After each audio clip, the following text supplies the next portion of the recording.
from Taglatawan South Fire Station with a maximum speed of 120 km per hour.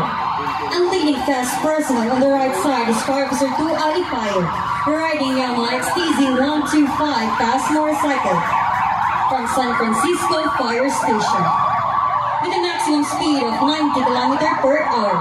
A capability that aligns with the purpose of the First Aid Service Team, that is to provide swift first aid response in time of medical and trauma incidents.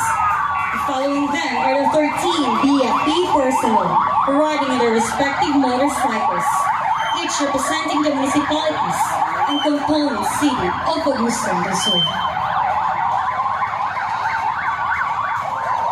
Caraga region is among the first regions in the entire country to comply with the directives of Secretary Attorney Benjamin C. Avalos Jr. of the Department of Interior and Local Government to harness the partnership between the local government and the BFP in providing efficient services, specifically in maximizing the BFP's emergency medical first responders using emergency motorcycles capable of mitigating the challenges of urban traffic and rural terrains. The motorcycles are equipped with the necessary first aid kits and 2 cylinders of fire extinguishers to battle small-scale fire occurrences, with blinkers and sirens intentionally attached to signal the urgency of an incident.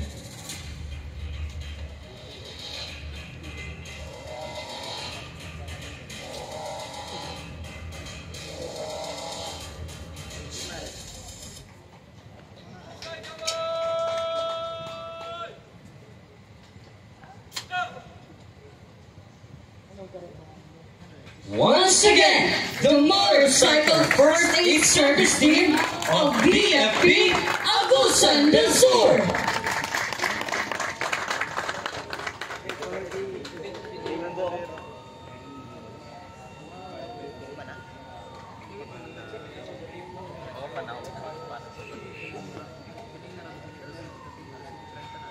Sayo na sila ng alas 8, abot na sa araw. Kaya, grabe sa iyo na ako dali. Kaya ako rin natin sa kaya ay, nagtambay ko ulit ko sa kuwan.